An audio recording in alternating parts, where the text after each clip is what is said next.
Welcome to another episode of the OC podcast. I am your host, Ricky Valera. On today's episode, we will continue on with watching the OC episode by episode. We watch season 1, episode 19, The Heartbreak. As always, I am joined by my partner here, Kenzie. How are you today? I'm good. Finally, Noah Oliver. So I'm great. Spoiler alert, I guess, but is it really after the end of the last one? Did you enjoy the recap as much as I did? So I feel like they're normally like showing way too much that's not important. And this time I was like, you didn't show enough. You didn't show enough. I mean, my favorite part of the whole recap is when Marissa's like, you were right. Because I'm like, yeah, of course, Ryan was right. Like, we know. Just keep saying it. That's what it's funny you say that, because I wrote down the flashback to no one trusting Ryan. LOL is what I wrote down as my note to the flashback. I think that I can't remember exactly if it ever comes up again, but there are certain people who have great, like, it's like part of your personality when you're really good at reading people and getting a sense for who someone is. Like, first, like, your gut instinct of someone, there are certain people who, like, they're always right with that. Like, they could be not great people, but there's certain people who, like, read people really well, really fast. Yes. I don't want to brag, but I'm one of those people. But, like, I just think, I hope that, I can't remember exactly, but I hope that for the rest of the series, people remember that Ryan is really good at reading people. Exactly. Like, he's so good at it. Like, yeah. except Luke. Yeah. But to be fair, especially in this episode, Luke is up to no good. Yes. So maybe Ryan was right. But Luke has also had a lot of traumatic moments that have kind of changed the character of who he is. Yeah, that's true. But I just think, like, the last episode was really dramatic. So when I started this episode, I was like, is it going to be dramatic? And the last episode ended with a possible shooting. Yes. This episode starts out with a shooting of a bow and arrow. It does. It's Valentine's Day. It is Valentine's Day. And, like, the synopsis, does it do Valentine's Day justice? The synopsis is a lot. Are you ready? It's a lot. I mean, it is a lot. Crazy enough, The Heartbreak has an 8.3 rating. One of the highest of so far. I mean, it's the upper tier, but synopsis is about 93 paragraphs here. So, on Valentine's Day, everyone is preparing for the Valentine's single benefit dance. Luke has a new crush, that being Marissa's mother, Julie. Meanwhile, Sandy gives Seth some sex advice over his dating of Summer. Teresa Diaz, an old friend of Ryan's, shows up in town, part of the catering services for the benefit, which forces Marissa to lay her feelings on the table that break her up, that her breakup with Ryan may have been a mistake. Also, Seth and Summer take their friendship to another level. Now that I've told you everything that happens in the episode. Yeah, what is this? There's no reason for us to go any further. Apparently, like, what? I like that it's like, you could use Luke has a new crush, but don't follow it up with, like, who it is. Yeah. And why would you follow it? Like, I wouldn't even say anything about, maybe say Teresa shows up. Yeah, like, I feel like it spoiled a lot. It gave her, and then of course Seth and Summer take their friendship to another level. Like, you're giving everything away in the synopsis. So very weird. As you said, Sandy gets hit by Cupid's arrow. I just love that you see the kitchen, it's super decorated. Yes. And you don't see Kirsten, but you see Sandy, like, trying to move Valentine's Day decor around to make his coffee. And then Kirsten shoots him with a bow and arrow. She's in a pink suit. And she's very happy. And Sandy goes, Valentine's Day isn't until tomorrow. I'm like, bro, lighten up. Like, my God. Like, someone is clearly in the Valentine's Day spirit. Exactly. And like, no offense to men, I know you are one, but like, read the room. There's literally Valentine's Day stuff everywhere. The least you could do is pretend to be like, because it's clearly very important. Like, bare minimum, all I had to do was be like, I can't wait for Valentine's Day. Because he could address that it's not Valentine's Day, but he could be like, I can't wait for it. Right. Like, but instead, he's just all bummer. Yeah. Super. And like, I know he follows it up by being like, I just can't stop thinking about Oliver and the gun.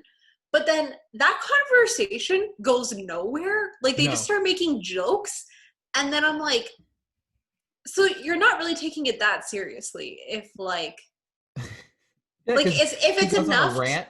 Yeah. Like, because, okay, so he goes on a rant about how Valentine's Day is not a holiday. And he goes, but Rosh Hashanah is a holiday. He's like, Valentine's Day is made up by Hershey's and Hallmark. And I'm like, sure. But Kirsten's like actually like trying to tell him like the history of Valentine's Day. Maybe stop complaining for 2 minutes. Because then Steph comes in, starts talking about like, well, Christmas is a real holiday. And she's like, it's literally not. Like, it's not. You made it up. And Sandy defends him. Yes. And then they're both just talking like nonstop in circles. And Kirsten's like, can you listen to me? Like, I'm trying to tell you it's important to me. Yeah. Like, I don't care if that's the way you feel about it. Like, I'm a person, and this is the holiday I like. I celebrate Christmas for you. Yeah, like, can you do this for me? Yes. And then Ryan comes in, and they all just stop talking immediately. And it's really awkward. And like, once again, I'm like, you can tell nobody is talking to him about what happened. Yes, it's very awkward. Because he was right. And he was trying to tell everyone, and they were kind of like, shut up, Ryan. But okay, so I have a serious question. So Ryan was suspended because he broke into the school and went into confidential files. Yes? Yes. That's just forgiven because Oliver went crazy? Like, exactly. He still did something wrong. Yes, very much so. Like, or do you think maybe he still has like detention on the side or something? Or like maybe he has to do a few extracurricular activities to make up for his offense, but because Oliver ended up being really what everybody thought he thought. He did put Marissa in danger. Like, yeah. But it's like, and then the school technically did as well. I mean, I don't know. Like, yes, he should still be in a lot of trouble. Like, I agree. Like, as a person, I'd be like, if I grounded him, let's say, like I was Kirsten, I grounded him for what he did, I would unground him. Right. Because I'd be like, you know what? In the situation, you were actually correct. Right. But as the school, like, he did break into confidential files. Exactly. Yeah, but to be fair, nobody was listening to him. It's like a rock and a hard place. I don't know. Like, exactly. He still did something wrong. He should still be punished. But maybe they just lessened the punishment. Like, possibly. Maybe he's just not suspended, but he's like, I don't know. Maybe he's like cleaning Dr. Kim's car. Like, I don't know. It is interesting because no matter what happened, he still did something illegally, right? Even though he's already got a couple strikes against him going into the entire picture. He did punch Oliver in the face in school too. Let's not forget about that. Yeah, I forgot about that. Even though it was warranted because of what happened. But maybe that's why they didn't suspend him anymore, because like they probably knew that he was telling the truth, that Oliver did set him off on purpose. Right. And for all they know, maybe he was saying he was going to physically harm Marissa, and like he did. Yes. So like maybe it's like it's still confusing as hell because it's like he's still I just know that like there's no way they were like, you know what, you broke into the school, broke into public private records. Do in the face in public, like it's cool. It is what it is. We'll move on. I mean, Kirsten was just upset. And then she's like, we're gonna have this Valentine's Day party and everything's just gonna be normal. And she sounds like a crazy person while she's like having a breakdown of like, it's just gonna be normal. We're just gonna make it happen. Exactly. It's like all those people right now being like, well, on New Year's Day 2021, 2020 is over. I'm like, well, I mean, yeah, technically yes, but like all the stuff that's going on is still going on New Year's 1st. Yeah, that's not. But that's how Kirsten's trying to be. She's like, we can just put this whole Oliver thing behind us with this party tomorrow. Yeah, everybody can have fun. Nothing else is going on in the world right now. Marissa chases down Ryan, basically. It's so uncomfortable. Like, he rejects her kiss. Yep. Very awkward. It's like... Very, very awkward. Oh, my goodness. He, like, tries to hug her instead of kissing her, and it's, like, really weird, and they, like, make the weirdest faces. And she is now also saying, like, I just want everything to go back to normal. I'm like, dude, no. Especially with her. Oh, definitely. 100%. You are like, the culprit here.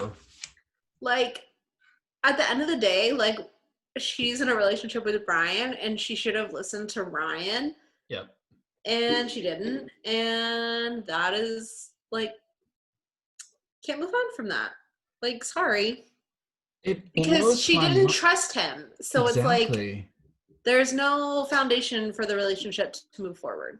Nobody trusted the guy, and nobody can seem to really understand that we didn't trust the guy. I mean, Sandy mentions it, obviously, but that would hurt my feelings too. You know what I mean? Like, I'm trying to tell the entire, like, my family, I'm trying to tell the school, I'm trying to tell all these people. The only person that would listen was Luke, which is still very weird. But so weird.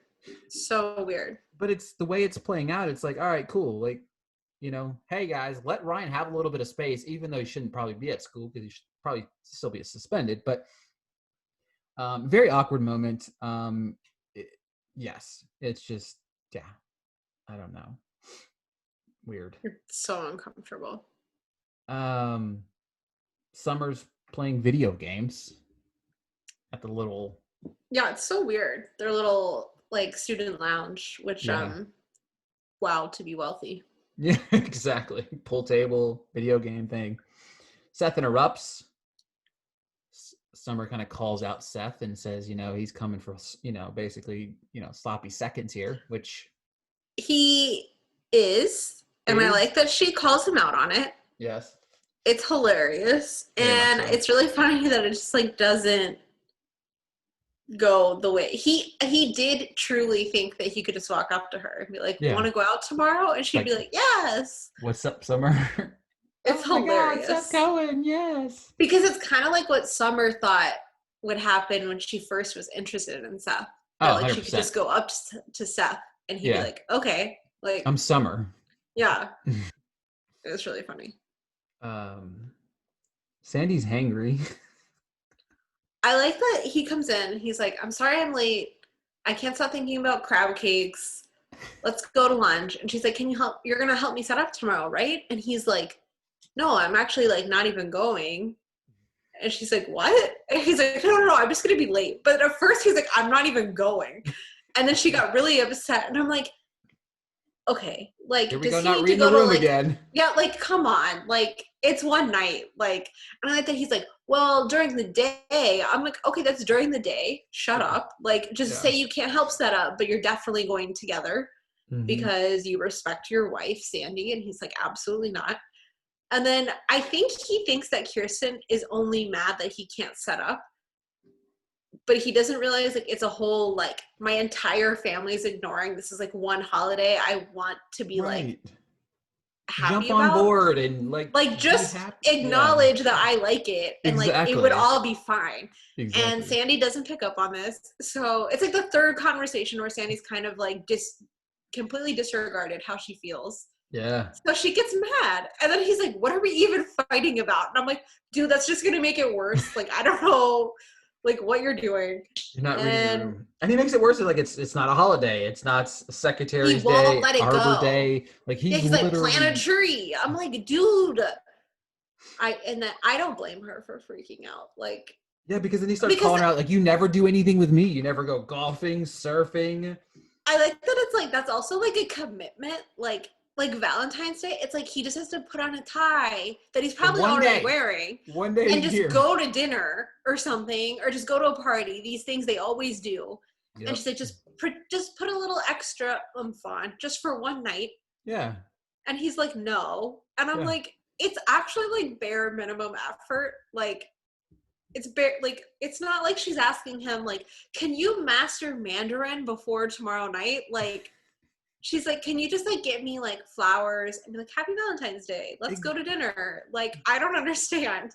Like nothing. Like it's I'd understand it if it was like a large commit. Like when he was like, you don't go surfing with me. That is a full sport she would have to learn how to do. Like spend weeks upon weeks learning how to do it. Like I don't get it. So if anyone's listening and their significant other's like really into Valentine's Day, just get them a card, just get them flowers, and be like, happy Valentine's Day. And since we'll probably still be inside during Valentine's Day next year, just get takeout. Like, make it, just do like those 3 things, and I promise everything will be fine. Sandy Cohen, next year he's got to go big, because this is bad. Yeah, this is terrible. Like, I love how you brought up Caleb too. That was hilarious. Like, I put up with your father. I'm like, what does that have to do with one night of Valentine's Day? And like, okay, they haven't introduced her yet, and she gets name dropped in this episode, but Sandy's mom and Kirsten don't get along. So I'm like, that's like he puts up with Kirsten's dad, and she puts up with his mom. Like, exactly. And like, they're family. It's not really like putting up with. Like, you don't have an option.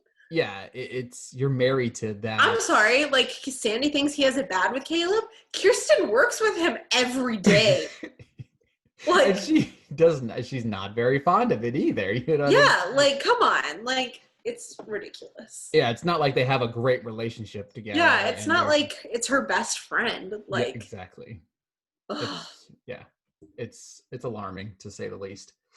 Let's see here.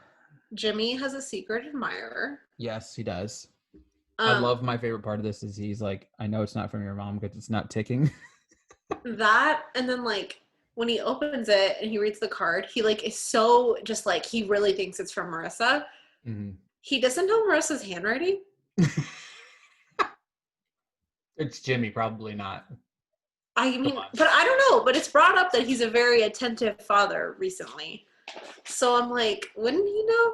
But I also thought like he doesn't know who these are from, and those are definitely homemade cookies. And he's like, I don't know who they're from, but he starts eating them immediately.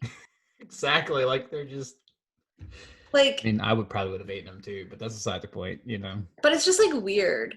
Could have been poison. Yeah, like he doesn't know. But I like that he's just like, you know what, like, just go talk to Ryan. Like, he's like, you'll figure it out. Like, he's all positive. I'm like, who is this? Yeah. But I like, Marissa's like, did you kiss anyone recently? And he's like, what? Like. He's like, no. And then he's like, Haley? Like, in his head. It's so weird. Yeah.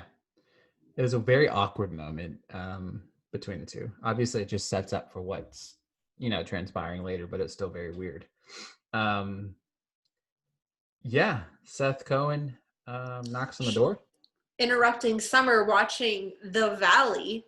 Yes. First question before we dive into what happens here. How does he just get in the house? One, if you notice the hallway, it's definitely the Cohen's hallway. Yeah, totally. Like the set. It's so funny to me. Yes. On later episodes, he mentions that Rosa, the housekeeper, let him in, but that's like ironic because on the very first episode of the OC, Rosa was the Cohen's housekeeper. Yeah. I'm like, is there one housekeeper in all of like the county? Like, but he doesn't mention how he got in, and she doesn't really ask. Yeah. But I know, like in future episodes, she's like, "How did you even get in here?" Yeah. And it's weird, and it's also weird. Like, how did he know where her room was? Was he up there before? I feel like was he was up there in a previous episode. I think so. Yeah. I don't remember seeing Summer's house before this episode. I thought maybe I remember it. Maybe I could be 100% wrong. But we meet Princess Sparkle, yes, which I love. Seth is very, very excited about Princess Sparkle. I wonder when she got it. Oh, she got it probably after. Captain Oates. Oh, definitely. She liked her some Captain Oates. Seth basically, it was funny. Whatever she goes, he said, "I'm naked," or "I'm studying naked," or something like that. He says, "He goes, you're in my house. You weren't naked. I wonder who's more disappointed." It's really funny. It's hilarious. Seth confesses his love. It's pretty sweet. Yes. But to me, like, he should have never chosen like been with Anna then if he was like that into Summer. Like, I'm not sticking up for him at all. I just don't get it. But I do believe that Anna made the first move, and that's the reason why I think he was with Anna. Yeah, like, I think he was just like lazy and like she was there. She showed up on New Year's and was like, Yeah. "Hey, I'm here," and he was like, "All right, cool." Like, you know what I mean? You made a decision for me, type of thing. Yeah. So funny to me. Like, even like as they're getting ready to, have sex, Seth Cohen's just being Seth Cohen, just won't stop talking. Very awkward. Very weird. That's Seth. Exactly. Oh God. It's just I hate this storyline. It's very weird. It's just weird now. Like, when I watched this series, like, as a kid, I was like, this is so dramatic. But now I'm like, it's so wrong, and I don't want to watch it. Yeah. So Luke makes up an excuse to go to Julie's house, and he's like asking about Marissa's textbooks, and she's like, Marissa hasn't lived here, and you know that. Exactly. So at first, Julie is really like, you know that, like, you don't need to be here, like, get lost. Yeah. She obviously changes her mind later in the episode, but like, at first I think she's like, that's cute, but like, this isn't appropriate, get lost. Yeah. And she starts seeking the attention whenever he starts laying because it on she's her. needing attention. Yes. But like, pay attention to your kids. Like, I don't understand. We haven't even seen the other kid in a while, so Seth, Summer, they did it. Apparently uneventful. Apparently very uneventful. Obviously Seth is very awkward about it, thinking that, we hear more about it later, because he just feels like, he wasn't, he didn't live up to the, expectations in his head that, Summer had already been there, done that a couple times.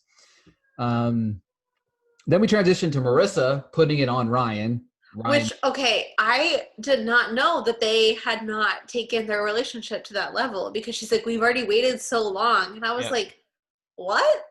They've done a lot of like heavy making out in so I just assumed, especially since like it was very much made obvious to us that neither one of them were virgins at this point. Yes. So I just assumed they were.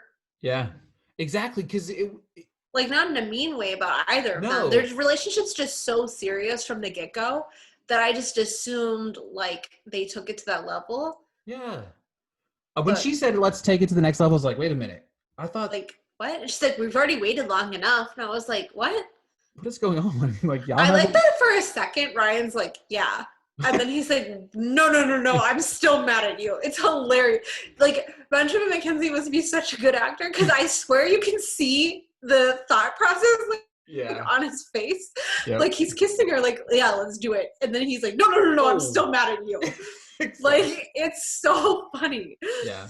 Yeah, because it was like a heavy makeout session for like a half. And he looked into it, and then he was like, no. It's hilarious. And then it gets so awkward because he's like, what is he goes, we shouldn't do it yet, like, I'm still mad at you. And she's like, yeah, this is so, and he goes, wrong? And she was like, I was gonna say embarrassing, but okay, like, wrong. And then she like, Marissa's normally very like graceful and put together, and she's obviously like super embarrassed and like stumbling over and like having a hard time like putting together words and like leaving. and it's so uncomfortable, and I got like second-degree embarrassment from watching it, and it was rough. Marissa, but like, man, she had it coming.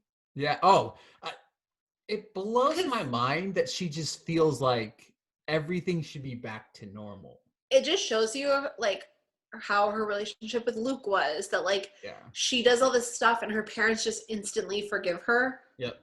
So she's not used to like actually making like amends for her actions.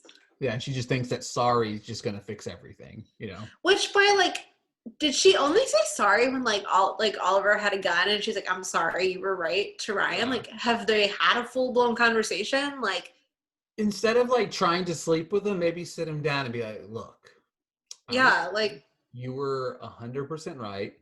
Oliver, what can I do to fix this? Right, like, exactly. Like, how like can what steps do I need to take? You need a little space, I'll give you some space. But Yeah. you know what I mean? Like, have the conversation about it, right? Because like it's too much to not have a conversation. Yes.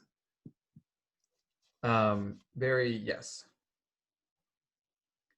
Seth, as I was talking about, I was a fish flopping around on dry land. I just love that he comes in, he goes, I have big news. And Ryan's kind of like tired and just like, and he's like, we have to go set up for that party. And he's like, Ryan, did you hear me? I have big news. And Seth probably says this every morning. So Ryan probably every morning is like, sure, what did Captain Oates say? Like, exactly. But this time Seth really does have big news. And I like that when he says it, Ryan's face instantly changes. And he's like, well, how was it? He's like, actually interested. Because it is actually big news. Right, of course. And then Seth is like, well, we did it. And then he goes into further detail about how it wasn't good. Mm-hmm. And then he's like, do you have any tips? And he's like, just do it again. And he like starts going back to getting all his stuff together. And Seth is like, no, I need like real tips, like manly man tips. Like, how do I fix this? He's like, do it again. Like, it's so funny. So good. He said, I think Summer's used to driving high performance vehicles. It's so like I get what he's saying, that he thinks Summer already did it because of like she's popular and like hangs out with all these cool kids or whatever. But I'm like, now that he's gotten to know Summer, wouldn't he realize like she puts on a persona? Right. Yeah, because throughout the episode he realizes that. And you know, between this one, in this episode, you know, they kind of realize like, but I mean, like, he spent enough alone time with Summer to realize, like, who would she have done it with? Right. And, like, he's been at parties where he's probably noticed everyone else, like, kind of disappears, and then Summer's, like, stuck alone. Yeah, she's always like, the odd person out of, like, everyone that we've seen so I'm like, how has he not picked up on it? And then, of course, we transition to Summer and Marissa. Marissa got bangs. Yes. Out of nowhere. That's a life-changing decision. Like, every day, I really want to get bangs. And I honestly was going to, and then the shutdown happened in March. And I was like, that was a sign that I should not get bangs. Because it's going to take me, like, another 7 years to grow them out if I get them. Yeah. So, it's hilarious that Marissa gets bangs overnight before Valentine's Day. Yeah. So, basically, she woke up Valentine's Day morning. Was like, I'm going to go get bangs. I need bangs. Like, I don't know. But I just love, so they established that they've been sitting there for like 30 minutes, and Summer's like, I wish I had taken it slower with Cohen. And Marissa's like, what do you mean? And Summer kind of just like spits it out that she had sex with Cohen. Yeah. And then Marissa had been telling Summer that like her and Ryan decided to wait and not have sex. And then she's like, you know what? That's not true. And I'm like, can you guys just like talk like friends? Like, why are you guys trying to like it's secret so code weird. Their conversations are so weird. Like, and then it's like they're just not being honest with each other. And I'm like, no wonder you guys like don't ever get along. And like, there's always all this drama because like they need at least one person they can be like unfiltered and just like completely honest with. Like, yeah, it's very weird. And then I just love that Summer goes, well, no one knew Oliver would be such a Looney Tune. And Marissa's like, except Ryan. Hello. I just like hate, because that kind of like ends their conversation. And I'm like, I understand like the whole point of TV shows that are scripted like this is like you don't see like regular conversations. Yeah. But you know what's more fun and thrilling to me than seeing Oliver actually go crazy? I want to see the 5 minutes after with Marissa and Ryan, where she's like, holy fuck, you were right, man. Like, why didn't I listen to you? Like, yeah, I want to see them go down the the elevator and have the conversation on the way to their car. Like, I want to see all, like, I want that's to see more Oliver dramatic taken to away me. in handcuffs and thrown in the back of a cop car. Like, I want to see all that. Yeah, like, I feel like they stole it from us, and Oliver is the worst TV character of all time, so I feel like we deserve to see that moment. Yes, I agree. Sandy's coming in full of swag. I felt like he just had that little Sandy cone about him. He just starts eating lunch meat out of the wrapper. Kirsten's Such a Tony Soprano move. It really is. Kirsten's completely ignoring her. I mean, ignoring him. This might be the funniest. Well, I like that Seth kind of comes in and he's like, I need to talk to you, Dad. And he's like, okay, not picking up on like, I need to talk to just you, Dad, because Kirsten's standing there. Yes. And he's like, well, I'm just hanging out with your lovely, beautiful, smart mother. Yeah. And trying to suck up. Yeah. And Seth is like, Dad, I need to talk to you about girls. And Sandy's like, well, you came to the master. And Kirsten just laughs. So good. Like snorting laughing. So good. It's hilarious. And then the doorbell rings and Kirsten goes to get it, which sets up Seth and Sandy to have their little discussion. Yes. But Jimmy is at the door. Yes. With the cookies. Yes. And she's like all excited. She's like, I was just so happy someone around here is in the Valentine's Day spirit. Mm-hmm. And she's like, you know who used to make these? Haley. Which, ding, ding, ding, ding, ding. So, like, he kind of thought, and that's probably why he brought them over to see, like, what kind of reaction you would connection. Get. Yeah. And he's like, huh. And then we cut back to Sandy sitting at the kitchen table, giving Seth the talk. Yeah. And it's so awkward for both. Like, for just Seth. Sandy is, like, having the time of his life. Oh, like, my God. He is on the edge of his seat, ready to, you know. It's not, like, a typical birds and the bees talk that you see. He's like, well, because, I mean, at first he is like, did you use protection? But I like that Sandy isn't judgmental. He's just like, did you use protection? Like, I just want to make sure. Right. He's like, good, like, make sure you always do. And, like, Seth is like, God, just don't ever ask me this again.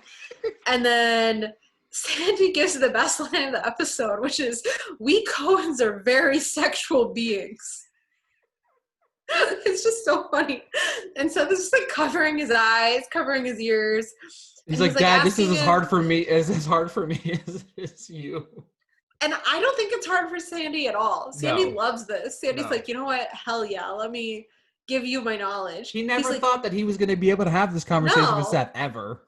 And he's like, he kind of like, once he figures out that he like used protection, he's just like, he's cool. Well, like, did you give her a massage? Did you nibble on her ear? I'm like, what are you doing? Like, he's like, did you ever hear a foreplay?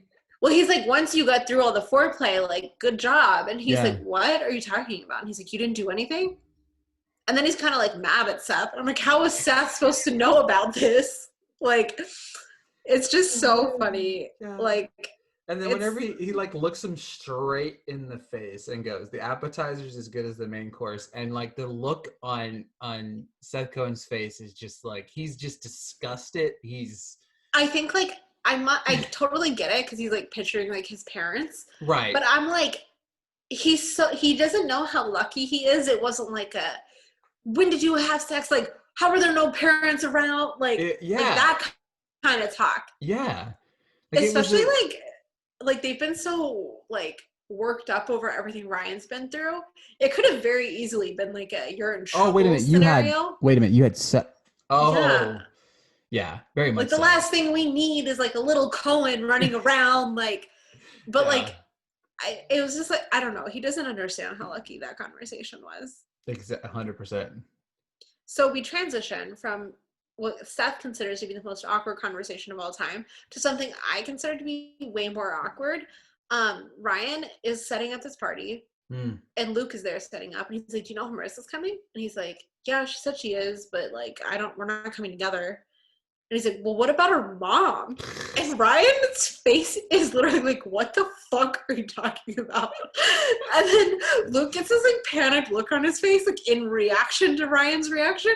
He's like, "I'm just trying to get a head count." I'm like, "Who put you in charge of the head count?" Like, so awkward. Oh my God. Oh, and then something even more awkward, Ryan bumps into Teresa, his ex-girlfriend. So I have a question. Why do they need Ryan and Luke to set up if like the company they hired is setting stuff up? Is setting up. Yeah, I don't understand. Because they wouldn't want them there in the way. Like, no.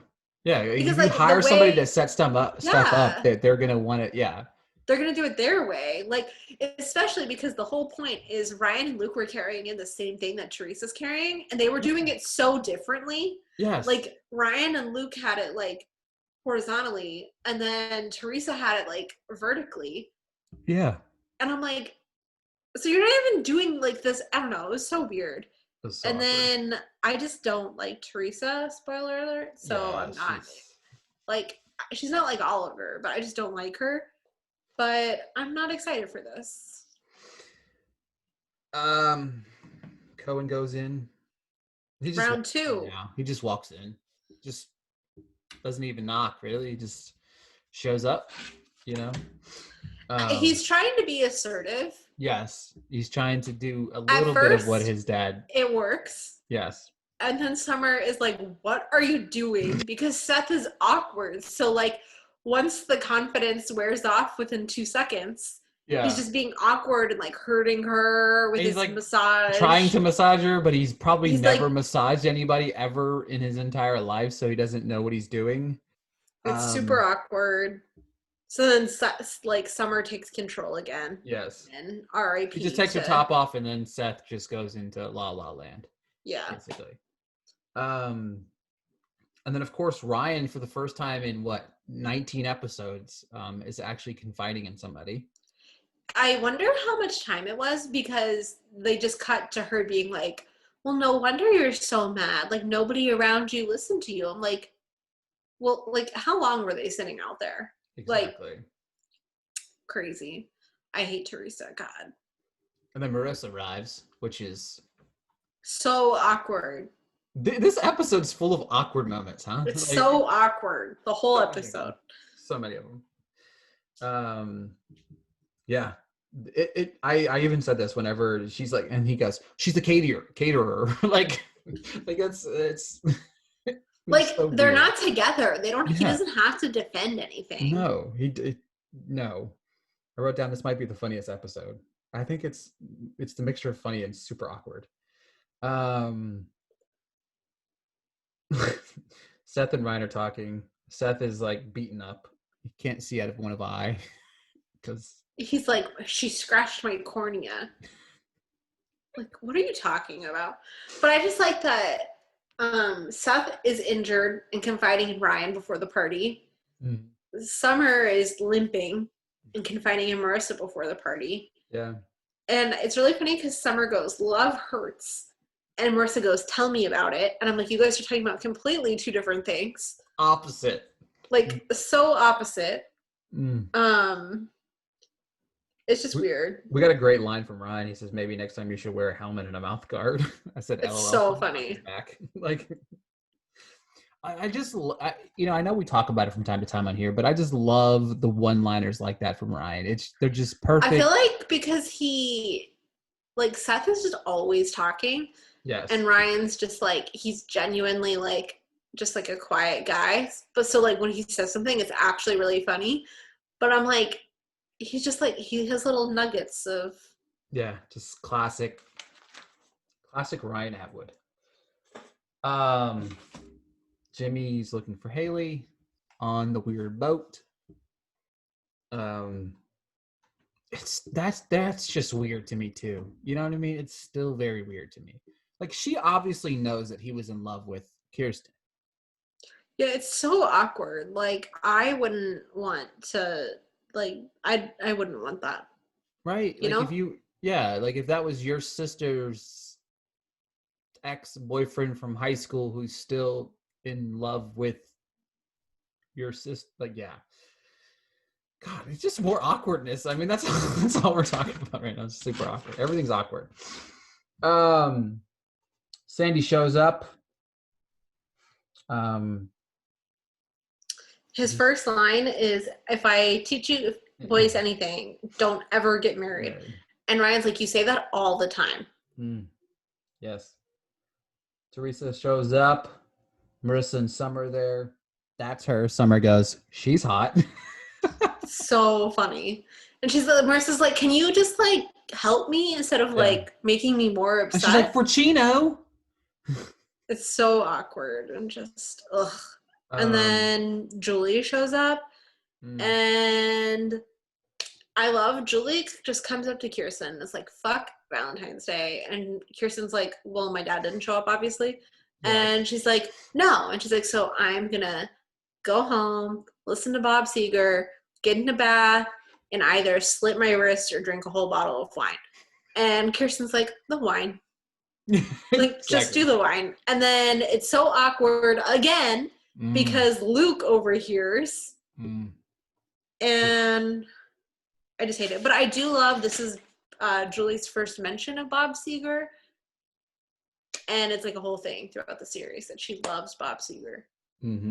It's like a little slice of like the real Julie, you know? Because like Julie's from Riverside and like no one else in Newport is probably listening to Bob Seger. But it's funny because I picture Sandy listening to Bob Seger, so I'm like, I'm surprised they haven't like bonded over their love for Bob Seger. Exactly. Yeah, because we know that they're basically one and the same, similar. It's just stuff like Julie's that, like trying to. Yeah, she's trying to be something she's not. Ryan, once again, super awkward, heavily rejects Marissa. Ooh, it's like cold. Yeah. Like, I admire for Marissa to keep trying, but it's like you said, she should have just been like, do you need space? Like, what do you need from me? Yeah. Because like, whatever she's trying to do isn't working. So she just needs to point blank be like, what do you need from me in this moment? Like, like, let's talk about it. Instead of me trying to like come on to you, instead of me trying to like hardcore make moves in public or in the bedroom, wherever, let's talk about how we can try to repair our whatever we have. You know what I mean? Yeah, I just like got secondhand embarrassment from watching the rejection this time because it's so public. It's in front of just too much. Yes. Ugh. And then Seth decides to tell Summer he's gonna back off. Yes. And Summer looks so sad. Like she can't believe like he's already like bowing out. Like But he's like he just feels like that he's failed her. He feels like he's not living up to her expectation of what she's been through in his head. Yeah. And then we transition to Jimmy and Haley eating, which. How did they go from like he didn't even know she was in town to like come to this restaurant that I acquired that's empty and I'll make you dinner and we'll have like a candlelit date on Valentine's Day? Yeah. Only to tell her that I can't do this. I can't do this.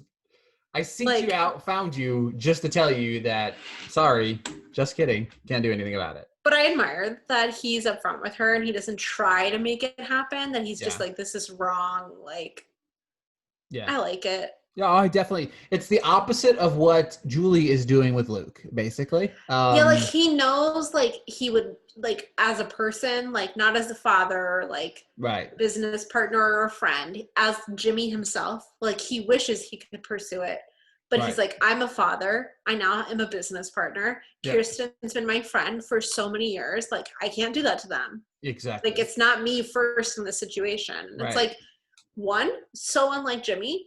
Yes. Two, I like it. Like it's a nice. It's just also like you're saying, like out of Julie and Jimmy, like what's going on right now? It's just so bizarre. One's making the right choices. One's like I like that he was like, I don't want to be alone on Valentine's Day. But then when he was in the situation, he was like, you know what? Like I could take advantage of the situation, but like no. I'm going to be a grown-up. He's like, I'm on a good path. Like, I have a job. I get to stay here. Like, I get to be with I'm doing something exciting. fighting. Like, my daughter and I are really bonding. Yeah. I can't fuck this up right now. I mean, after he stole millions of dollars from everyone in town, but like, whatever. He's trying to get like the best, as much good karma going his way as possible right now. And I like it. And then we cut from one couple saying they can't be a couple to Ryan and Teresa. So I don't get this whole thing because she's like, I have some time before I have to clean up. That doesn't mean she can just leave, just right? Bolt, right? She'd have been fired. This is the type of job that if you don't finish your job, like it's one of those. You can't leave before your job is done. No, like no. It's so weird. Marissa is inside crying. Sandy like I love Sandy. God. Sandy, he's a good step-in dad for the moment to Marissa. I like that he addresses her situation with Ryan in a way where he's not like, they're there. Like, he gives her solid advice. Like, just go talk to him. Like, he thinks you're abandoning him because that's what everyone's done to him. Yep. You just have to be there. And he's like, you know what? Like, real love is hard. It's not always pretty. Yeah. And he's like, but that's why it's real, because you stick around and like get through it. You don't just like give up. And he's like, that's what makes it even better than like just casual like relationships. And Kirsten is standing in the background overhearing all of this. And he's like, sometimes you'll have real arguments like this. And sometimes you'll have stupid arguments. You don't know what's going on, but they're stupid. And he makes sure it's very abundantly clear. He's like, it's stupid. And then he's like, but you know what? Like, at the end of the day, like, you respect each other, so you love each other. And she's like, you know what? Solid advice. Summer interrupts. She's like, we gotta go. It's so funny because Sandy has this moment where he looks at Summer like, oh shit, you just had sex with my son. Like, he's like, I want to talk to you about that later. Like, exactly. Yeah, exactly. Kirsten walks up and she goes, sometimes you make it hard to hate you. It's hilarious. And then he's like, what does he say? It's because he's so like, oh God, I forget the line. He uses a specific word. And she's like, but I mean, sometimes she's like, well, sometimes like I do hate you after he says something. Yeah, he says something. So funny. It is. It's pretty funny. But I just like that, like, it shows like how strong their relationship is. Like, they were having this real argument, but she's like, you know what? At the end of the day, like, you're right. What you're saying, like, we do just love each other. It's just sometimes there's like, some like headbutting going on because like everybody wants to be like right, but everyone wants to be respected, and she just felt like she wasn't. But it was cute. And then Marissa sees Ryan leaving with Teresa. I get her pain. Like, she's like, we just ended this relationship, basically. Can you not just run off with your ex-girlfriend, like, immediately after? Like, what does that say? It is pretty. But to me, and they show it more later, like, he can really, like, I mean, they showed it a little bit already. Like, he can really talk to Teresa. Yeah, absolutely. But to be fair, Teresa has been around him for so long that she knows, like, when to talk to him and when not to. Yeah, she knows, she knows what she's doing, and it shows how. Like, everyone else is like, they don't know how to talk to him, and like, so they just don't. And that's what Sandy is telling Marissa is the problem. Like, instead of like just talking to him and figuring out what to do, she just like doesn't. Like, that's not what you do. Like, that's not what you do. Why is Teresa like in Ryan's bed? They're like just talking, but she's like laying in his bed. He has plenty of chairs in that pool house. There's 100 of them. There's like 2 chairs in front of the bed. There's all the bar stools behind. Where Seth is always. Seth doesn't even lay in the bed. No. He's always sitting in that chair opposite from the bed. Whenever we see them. I don't like it. It's weird. Luke shows up to Julie's. Oh God. I have a lot of comments about this whole thing. She's in a robe drinking wine when she answers the door. She has a peephole. Could she not see it's Luke and just not answer? Like, one is my first note. Two, if you're gonna answer, can she not just not wear like a robe? And it's not like a mom robe. It's like a satin robe. Yeah, like it's very provocative. Like it's a robe to impress or feel good for yourself, which I'm assuming is why she's wearing it. Like she wants to feel good about herself alone on Valentine's Day. Like she's doing it for herself, but she wasn't expecting a guest, like a visitor. And since it's her underage daughter's ex-boyfriend, maybe don't answer the door for him in that. He starts telling her that they play this game about whose of your friends' moms you'd rather do called Ultimatum.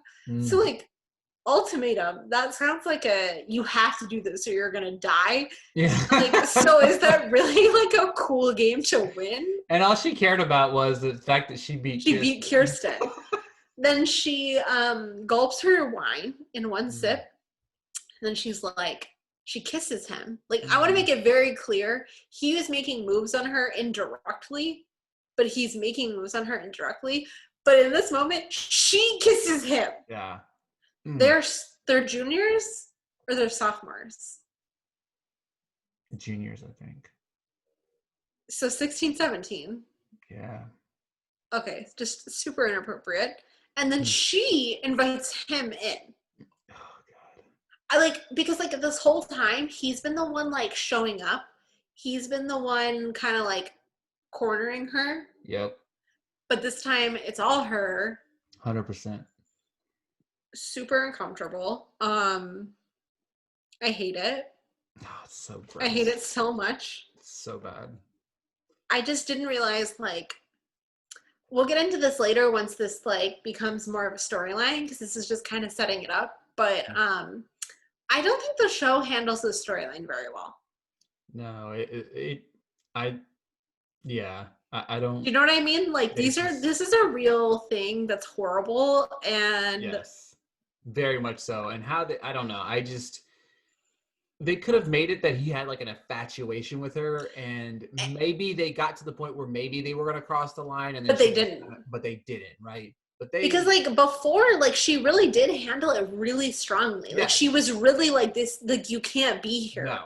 And she wasn't like flirting. Like she was like Luke, you can't. Marissa's not here. You can't be here. I'm appreciative of your affection, but like, and I get it. Like they're trying to say like she felt sad because it was Valentine's Day, and but like I don't know. Call Caleb and get a booty call from Caleb. Like I just call Jimmy. Like call Jimmy. It's just I don't know. And I personally don't think it's in character with Julie. No, absolutely. Like Julie, I don't like She's Julie's character. Like she is somebody that wants. Like that's why she was attracted to Caleb. Money, and she cares so much about like appearances and what people think. And I don't think Julie's like a pedophile or anything, but like she would care too much about people thinking the worst of her to pursue it. Yes. 100%. Like I also think Julie's too smart to hook up with a teenager. Yeah, because she portrays this she's street smarts. You know what I mean? She's very street smart. Yeah, she has that background. I mean, we noticed that obviously when she was trying to decorate the offices and stuff and realized that it's not as simple as it sounds. Yeah. But she's very, very much a street smart person. Like she would have, in my head, thinking of this on the outside looking in. She would have been like, I'm interested, but not. Yeah. Like, I'd be like, I appreciate you. These are kind words. But you are not only are you underage, but you are also my daughter's ex-boyfriend. Yeah, like who also cheated on my daughter. Yeah. I mean, let's throw that in there. And I'm pretty sure Julie knows, like, took her daughter's virginity. Right. Yes. So I think it's really out of character with Julie. Like, yeah, I don't know. I agree. I'm 100% on board with you. 100%. But then they cut to a real couple that are consensual and of age and appropriate. Sandy and Kirsten have clearly made up. They're happy to come home together. Yes. But Sandy had a move in his back pocket. He did. And Sandy did good. Yeah, my man he knew that he did wrong. He knew that he upset Kirsten. He knew that she was She just wanted to feel like loved. Yep. She wanted the Valentine's Day. She wanted the Valentine's Day feeling. And I just want to say, I'm a person who loves Valentine's Day. Even when I was single, I love Valentine's Day because like I feel like even if you're single, you can like love your best friend. You can love like your parents. Like I don't know. It's just about like love, and I love pink, and I love flowers. So it's like, and who doesn't love candy? Everyone loves candy. Exactly. Yeah. Like it's just, you can buy yourself candy. That is, like, by the way, that's the biggest box of chocolate ever. It's the biggest box of chocolate I've ever seen. So there's flowers all over their room. Yes. There are candles everywhere, which who lit them? Who lit them? They did not go to that party with all those candles lit. Yeah. There's a huge box of chocolates on the bed. Tons of rose petals everywhere. Yeah. It's really cute. And I just love they're arguing over which chocolates they're going to eat. Yes, very cute. Like, it's very cute. It's very like middle school. Like, I don't care about kissing you right now. I just want to eat these chocolates. Chocolate. Yeah, that's real life. You know what I mean? Like, it was really cute. I love whatever he said. Someone had to keep Hershey's and Hallmark in business. Yes, I mean, like, dude, shut up. Like, you're out of the doghouse. You're back in good graces. Let it go. Exactly. We get a, Seth is talking to Captain Oates. Yeah, he's talking about how he blew it. And he's like, Princess Sparkle, she had good hooves. Like, yeah. It's so funny. So, question. How did Summer get in? Yes, exactly. Because we know Ryan's not home. Sandy and Kirsten are occupied. Right. Who is... Are you telling me I could go to a gated community in Newport and just walk into people's houses? Is that what you're telling me? Should we try this? Like, I feel like we're going to take the podcast on the road. Like, what else are we doing? What else are we doing? Exactly. I can stay in my car, stay away from people. Yeah. But apparently you can just do that. Because Summer shows up. Yes. She confesses that it was also her first time. Yep. Seth reacts like Seth. He's like, someone else was in the room. Like, he's such an idiot, God. And then he's like, Seth handles this so well. He's like, you know what? Like, I'm sorry we didn't just like talk about it before we just like let this happen. But he doesn't say that like he didn't move too fast or that she moved too fast. He's like, we both like dove into it. He's like, let's take some steps back. Yeah. And let's just see where it goes. And they dance to one of my favorite music moments in the OC. Yeah, it's very sweet. It's like a beautiful cover of Wonderwall. It's so funny. Yes. It's just like hilarious. It's a great moment. It's whenever you watch that, you can't help but be like, you know what? You can see why Seth and Summer are the couple that people always talk about when they talk about this show, and not Ryan and Marissa. Which we cut to Ryan and Marissa, just further proving why no one talks about Ryan and Marissa as a couple. She shows up to Ryan's once again. How did she get in? Just fucking walks in. She bursts into Ryan's pool house. Where's Teresa? I love that Ryan is like, she's not here. He's like, she already left. Yeah. Because he wants to rub it in her face a little bit. Yeah, that she was there. Yeah, exactly. Yeah. She's like, just trust me.